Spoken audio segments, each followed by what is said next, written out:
Welcome to A Matter of Perspective with Judge Derwin Webb. I am Judge Derwin Webb, coming to you from the Fraser History Museum. You know, it's always great to be in a place where you can be in different rooms and take advantage of the facilities.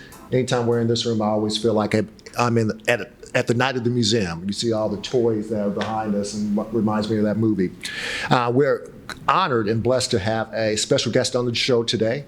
We have Sergeant Daniel Johnson, President of the Louisville FOP number 77. Brother Johnson, how are you, sir? I'm doing wonderful. Thanks for having me on the show. Man, we've been talking about trying to get together for a little while. I appreciate you taking time to come and give us your perspective on a few different things. We have a lot of different things going on in the city right now. Let's just be honest about that. But before we dive into all those things, tell me, what made you want to become a police officer? Honestly, it was something that I've always looked up to. My father was a police officer. So growing up, even now, he's always been my hero. And I've just always looked up to the work that he did day in and day out to provide for his family and service to the community. I would be out places. One example, we were at a car show when I was probably in middle school. And this guy came over and we were waiting in line to buy tickets and gave my dad 2 tickets to the car show and shook his hand and thanked him and sent us on our way. And then afterwards, I asked my dad who that guy was, and it was somebody that he had arrested. And that he actually treated him with a lot of dignity and respect in the process. He had to go to the man's home, tell him that he had a warrant out, but his kids were home. And to save face with his own family and the embarrassment of getting taken out in handcuffs, my dad talked to him outside, went back inside and told his family that his dad was working with the police and helping them, and that he was going to go with him for a little bit. And he didn't put him in handcuffs. He set him up front and took him away from his home. And it was just that little bit of extra that he didn't have to do that went a long way with the way he treated people, and I've always looked up to that. Well, let's go back for a second. I know you were not born a police officer. You were born here in Louisville. Tell us about your time, what high school you went to, things of that nature. I went to J-Town High School, grew up here in Louisville, in J-Town. So it was my home school. So that's my hometown, what I consider. I look forward to Gaslight and all the other events there in J-Town. Then I went to Southern Seminary. I went to Boyce. I was going to be a youth minister. I was on that track. I ran out of funding for school and ended up getting into the workforce, and one thing led to another. I ended up picking up a job in law enforcement, started out at corrections. Originally wanted to use it as a stepping stone to see how I liked it, to possibly go to the street, become a police officer. But the more I got involved, the more I liked what I was doing. So I stayed there and made a career out of it. Let me ask you this. Tell me a time when you felt like you were kind of built for this job. I know that, for example, as a lawyer, I had my first case, and the first case that I actually won, and I knew that at that moment I was built to be a lawyer. I was built for that job. Tell me about a time when you knew that you were in the right profession for you. I was a fairly new officer, and we had this guy in a hold cell that was being disruptive, and he was banging on the door, and he was kicking, and he was just mad at the world, and he wasn't really getting the help or the attention that he needed. And another little fun fact to kind of build it in, I also used to be a bill collector. And so I would reach people on the phones and I would try to find the root of their issues or whatever it is and work through that. And so I knew that on the outside, this guy's upset and he was visually not happy, but there had to be a reason behind it. And I actually talked to the guy, asked him to have a seat. I went into the cell with him, sat down next to him, and had a conversation with him like, man, what's going on? Like, why are you acting like this? What is it that you're trying to get resolved? And it turned out the guy was just trying to get a phone call to his family, and it's been several weeks since he's been able to reach anybody. And that's what he was most upset about. Hey, give me a list of phone numbers. Tell me who you're trying to reach. Let me get a hold of a counselor. Let me see if I can help you out. And he immediately calmed down. And ever since that point, anytime anybody had problems with that inmate, I always had a good rapport and was able to gain voluntary compliance from them. And I just knew that I was kind of a different breed and looked at things in a different way. And I didn't necessarily just have to grab somebody and make somebody do something. That I can use my words and try to resolve the issues for them to help the root of it. Let's talk briefly about the evolution of being a police officer. I know that you've been on the force for a while. Been in corrections for a while. Can you tell me what is different today as maybe when you first started? The technology has certainly changed. It's became made the job more complicated, more challenging, but it's also brought a lot of things in to help us, like the body cameras. When you talk about technology, tell me about like that. body cameras, for example. Inmate tried to sue me one time saying I dumped some guy on his head and put my hands on, roughed him all up. Had my body camera on the entire time. Never happened. So there's certain things that can help you that we found in the field that typically some people might look at it as, it's just there to get you in trouble, for example. Or if we got an inmate or somebody that's being disruptive or not cooperating, they see you turn your body camera on and they know it's being recorded, 9 times out of 10, they straighten up. So, I mean, the technology has certainly evolved. The things that people need has certainly changed. We're seeing, especially with the younger generation, just a separation from your phone causes a huge anxiety that causes them to act out in other ways. So, I mean, there's just some things that we deal with now that we didn't deal with when I first started. But I say we're headed in the right direction as far as identifying those and working through those. Well, one of the things I alluded to earlier was that you were the president of the FOP, number 77. What made you want to go into leadership? For some reason, I've always just been naturally drawn to do more. Whether it started out in church and a youth group, and before long I was teaching classes, or starting out at Kroger, and before long I was a grocery manager. Or the same thing when I worked in collections. I started off on the phones and then became a trainer and then a manager. It just always seems something that no matter what field I'm in, I'm always trying to be the best me I can be. Right. I've had an opportunity to do a little research about some of the things that you do in your job. And one of the things I noticed in the paper, it talked about a pilot project to boost staff recruitment and retention. Are you at liberty to talk about some of those projects you guys are working on? Yeah, absolutely. And they're in effect right now. Okay. It was something that FOP negotiated with the city. We had tried for quite some time to get some type of incentives in place. Now it seems like we're a little behind the ball because it took so long to get them out there. Now a lot of places are doing similar things. But yeah, if you refer somebody that gets hired on there, you can get $50 if they show up and take their physical exam. You get $1,000 once they graduate the academy, and if they stick around until they're off probation, which is 8 months, you'll get another $1,000. So you can potentially get $2,050 by referring somebody to get hired on. The new person coming in gets those same things, so they're looking at getting $2,000 once they get through the process and off probation. Well, I know this, that you're not necessarily looking for just warm bodies. Is there a certain type of person that you're looking for to be in this position? No, because it takes a lot of different types of people to make a jail function, even for a floor to function. You have to have your hard-nosed guys that can come in and do the grunt work that needs to be done, and you also need your softer, kinder, gentler approach to try to gain compliance, and maybe you're dealing with somebody that has some mental health challenges. So we look for people of all walks of life, but of course there's core principles we look for, just somebody that's going to be reliable, somebody that's going to be honest, and those are kind of like the key points that we look for the most. The rest of it, we can teach a person what to do in the field, how to deal with certain things.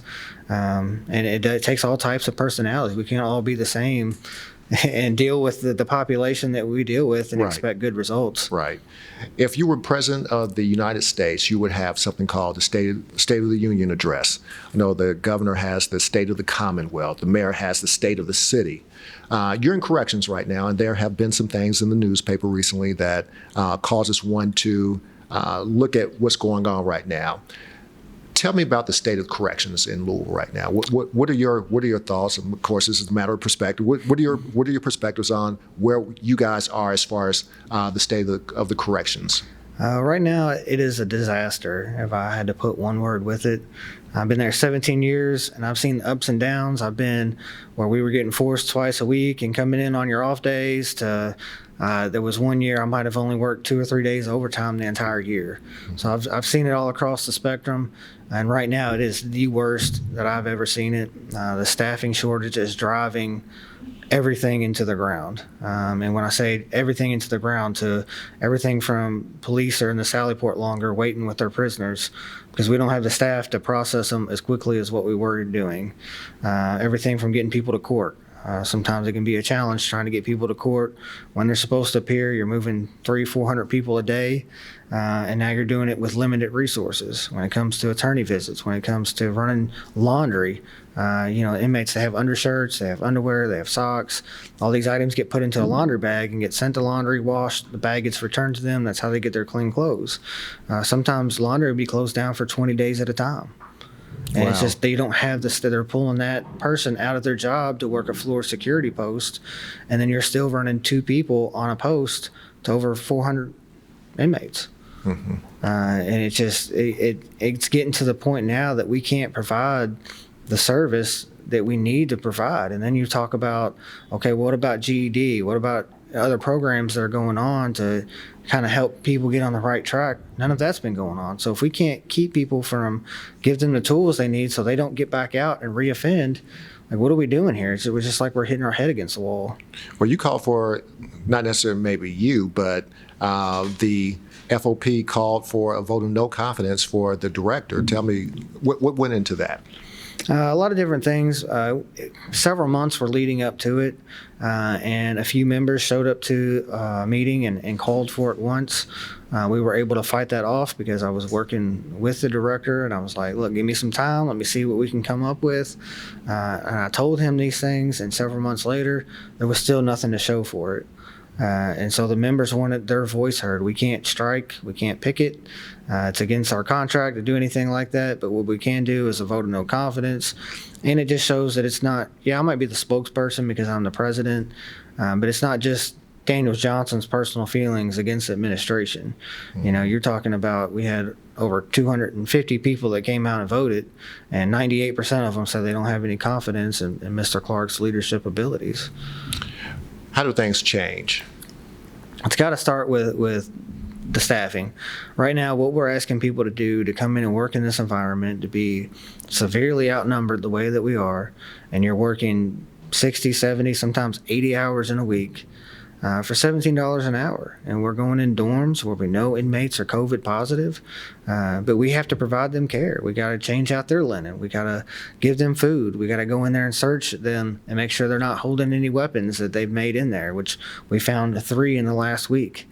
Okay, we got to search their property and make sure they're not hoarding medications or have anything they're not supposed to have, whether they're COVID positive or not. And so you risk taking that when you get done to home to your family. That's a big ask for $17 an hour. Right. You can go a lot of other places, make a lot more money, and have a lot less stress on your plate. With that being said, what do you think is the biggest challenge that you face on a daily basis, being in the position that you have right now? The biggest thing is just trying to affect change. And that's always been my challenge, no matter this time it's the starting pay and trying to get people into the door, or whether it's dealing with public unrest. The biggest thing is just trying to affect change. A lot of people are afraid of it. They don't like sounds good on paper, but when it comes time to actually doing something, we have never done it that way. And then you sometimes meet some resistance. So the biggest thing for me is I'm always trying to affect change and even change the culture. And we've been able to do that in our corrections field. Corrections at one time was looked at as just jail guards that just beat people up and drag them off to their cells. And we're certainly not doing that. Just 3 weeks ago, we had 3 inmates that were dead. They weren't breathing. They were blue in the face. And we brought them back to life. When EMS got there, they had a pulse, a heart, and a heart rate. Okay, so we're more than just that. And we're trying to change that perspective. We get out into the community. We do things like Coda Kid, which you've been a part of before you've come and helped out with. We try to get involved with the community and show that we're human beings. We care about everyone. And we just want to try to change that perspective. So for me, it's always changing culture, and affecting any type of change is always the most difficult task. I'm going to ask you a 2-part question. Something we hadn't talked about, but we keep talking about the word change in this environment, change in this aspect. How have things changed in policing since the pandemic? That's part A. B is, how have things changed in policing since Breonna Taylor? Because I know that's some things have happened with the department, things since those two things have come up. So take a moment to think about or talk about how things have changed with those two things that have happened within the past 2 years. Well, the pandemic for us, we saw a drop in bookings. So we saw a drop in the number of people that were being brought into our facility. But at the same time that was happening, we were seeing an increase in number of violent offenses. So that's actually kind of what you want to see. You want to see some of the low-level stuff that, do I really need to arrest this person or not? For shoplifting or whatever the case may be, can I just issue a citation and have them show up to court? But then you're seeing your violent offenses actually coming to jail. But what that also does is increase our average length of stay, so that we're just not booking people 8 hours and letting them back out. These are people that are going to be there for a while. And so while our booking numbers dropped, our average length would increase, and we're seeing a lot more violent offenses come through. And the Breonna Taylor, everything has affected us directly. Everything from the protest out front, just to the public unrest. And it's been kind of good for us in a way, because we've been able to show that, especially being right there in the center of it, that we care. And we hear you, and you have a voice with us. And I've actually been working with a lot of those same groups when I put together the Crisis Summit, just trying to bring them to the table and get their perspective on things. Right. And sometimes it can be resolved with an explanation, or sometimes what we're doing isn't working and does need to be changed. And we're open to that. Well, obviously in law enforcement, goes without question. You've done a lot of different things to try and improve the community, improve policing. What do you say, because there are people across the country that would say that it's time that we defund the police and do things and reallocate those resources to another place. What do you say to people that have that perspective on your job and what they think that you should be doing? I think their heart and their mindset is in the right place, because what America is doing as a whole doesn't work. Right, we see that we got more population in custody than any other country in the world, because we're not giving people the tools they need, and to find out why they're offending. Do they need a job? Do they need somewhere to stay? Do they need medication? Do they need education? Like, find out what it is that these people need and why the crimes are being committed. Is it their neighborhoods? Is it where they grew up? Is it what's going on at home? Like, there's many things that go into play as far as like law enforcement as a whole, trying to reduce those numbers. And those numbers don't necessarily mean take people to jail and the crime stops. Because you can build a brand new jail twice as big as what we have now, and in a year it'll be filled up with the same problems we're having. But I don't know where people have got the mindset that it's one or the other. Like, why can't you have both? Like, you can have programs in place, and you can fund affordable housing, and you can put together job centers and resources, and you can even help people that once they've been arrested. And you can fund the police. You can give them better training. You can give them more money so that they can get training on how to deal with people that are autistics, become better psychologists in a way, to become more familiar with de-escalation techniques, because that's not something that just because you sit through a class, we could both sit through a class on how to de-escalate someone, and then we're not actually going to get any real world experience until we actually get out there and we're talking a guy off of a roof, or we're trying to get a guy to get off of a bridge and come down and talk to us. And you don't know what works and what doesn't work for each individual person by sitting in a classroom. And it takes training, and it takes doing it over and over again. And you have to have funding in order to do that stuff. Right. You have to have the tools. So we need both. You don't have to take money away from the police just to fund and actually fund programs that are proven to work. You can have both. Jessica Green at the council meeting said it best. Like, we need both. Right. Couple questions. I'm going to put you on the spot for one of them. Okay. Let's say I decide to run for mayor, which I'm never running for mayor. But let's say that I decide to run for mayor and I need a chief of police, and I decide Sergeant Johnson is my guy. I appoint you, you're chief of police now. what is the first thing you think that we need to do in Louisville to make things better? The first thing I would have to do is build a team around me, a diverse group that can help me see things from other perspectives, and actually give them the influence they need, that we can sit down and affect change together and not just talk about things. Because I'm not prideful enough to sit up here and say that I know every problem the city's having or every problem people are facing, because I don't. I know the problems I face. I know the problems my members are facing. But there's a whole lot more people out there in this community that I don't know what their problems are. But I do want to help them solve those problems once we're made aware of it, and I can be a part of the solution. And I think that's where it would have to start. It's just, for even the police chief or the mayor, for anyone else to sit up there and say, I know every problem that we're having right now. I don't think we do, because if you listen to the mayor at the council meeting just yesterday, a lot of I don't knows. Mm-hmm. How do we solve these murders? I don't know. And it's just like, how do you get more community involvement? How do you get people comfortable to come forward when they've seen something? Well, I don't know. Like, there's a mistrust there that needs to be repaired.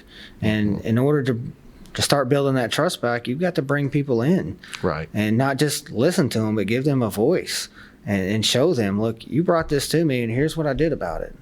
Not just, I hear you, that's cool. And it's the same response the mayor's giving us right now on our issues at the jail. I hear you. Yeah, it's a problem. But then you divert and go to something else. Well, show me something that's been done. Mm-hmm. Well, that's a great answer, and I will like to reiterate that I love my job. I am never running for mayor, so we'll never have this conversation outside of this little production. I'll just say that. But let me ask you this last question. Obviously, there are misperceptions about what you do. You're a police officer. There's mistrust in some groups. There are people that feel that things should be different. What do you want the community, what do you want the public to know about you and what you do and what you're trying to do?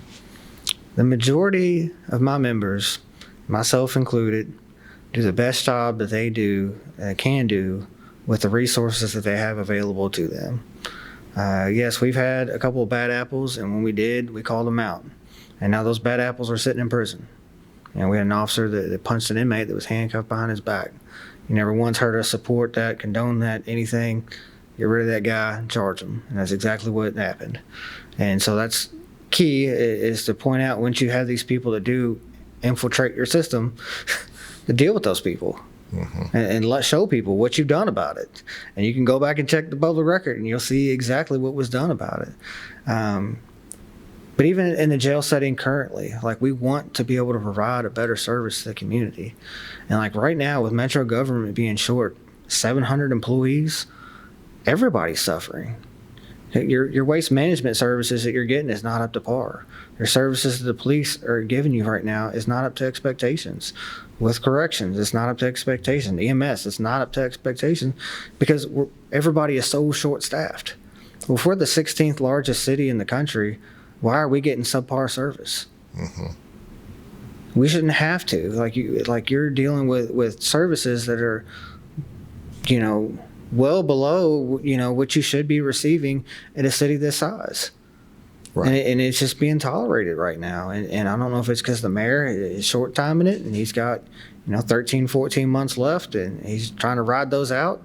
I don't know what his plan is. I've yet to sit down and have an actual conversation with him. I've only talked through the public safety director.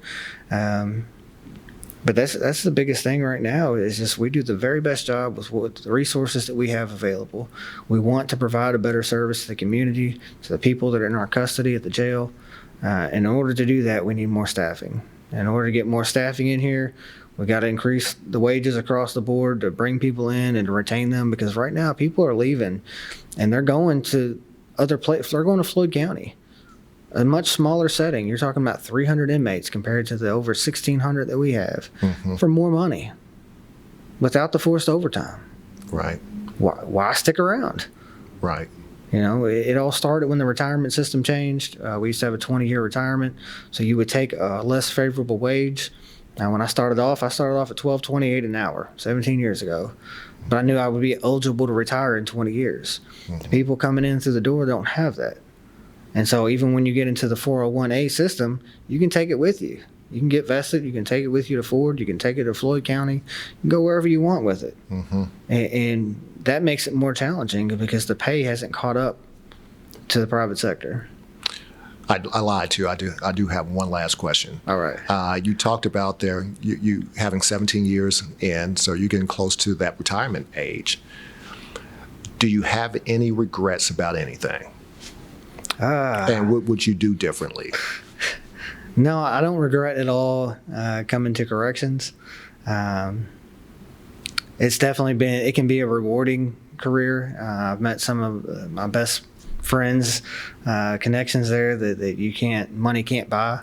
And there is a brother and sisterhood between all the employees that work there. Because even when nobody else is looking out for us, we're looking out for each other. Mm-hmm. And that's just something that money can't buy. And then when you meet those people, whether you see them out I met a guy that was running the booth out at Gaslight Festival, and he was one time an inmate, and just seeing how he changed from where he was and just appreciative for the help that he got when he was in Metro Corrections, it saved his life. Mm-hmm. Councilwoman Nicole George, she attends a lot of different meetings around the city. She's running into people all the time. Jail saved my life. I ran into one on the sidewalk just last week that got out, started his own pressure washing business, doing great. And it's just like, I got the help I needed. And right now, we're not able to provide people the help they need to give them the tools to do better once they're released. And that's the frustrating part. And the only regret that I have is sometimes I feel like I haven't done enough to get that message out there, because when we're failing and it's like we're asking for help and when we can't provide that, I do feel like that falls on my responsibility, that I haven't done enough to get that message out there to people so that we can get the tools we need to get our services where they should be. I appreciate you saying that, but I will tell you this: while that may be a regret of yours, I know you. We've known each other for a few years now, run into each other in a lot of different circles, and everything I've heard about you is what I feel myself. You're a good dude. And I've talked to my son about you. I've expressed to other people my son wants to be a police officer, and I've told him to talk to you. You've given me some advice to give to him as well. So I just want to say I appreciate you, and more than anything, I want to thank you for your service. A lot of people could have gone and done something different, especially over the past couple of years as things have changed. But I want to say this publicly: I thank you for your service, because you brought a lot of things not only to me but to this community, and you've tried to make this community better and safer. So thank you very much. Thank you. I truly appreciate your support, and it's just hearing things like that is what is the fuel. Like when you feel like your gas tank is running empty, and then you hear something like that, it just kind of fuels you back up, and then it just makes you want to drive and do even better. So thank you. No problem at all. I'd like to close the show as I always do. I like to say it doesn't matter what you say, doesn't matter what I think. At the end of the day, it's all a matter of perspective. Thank you very much.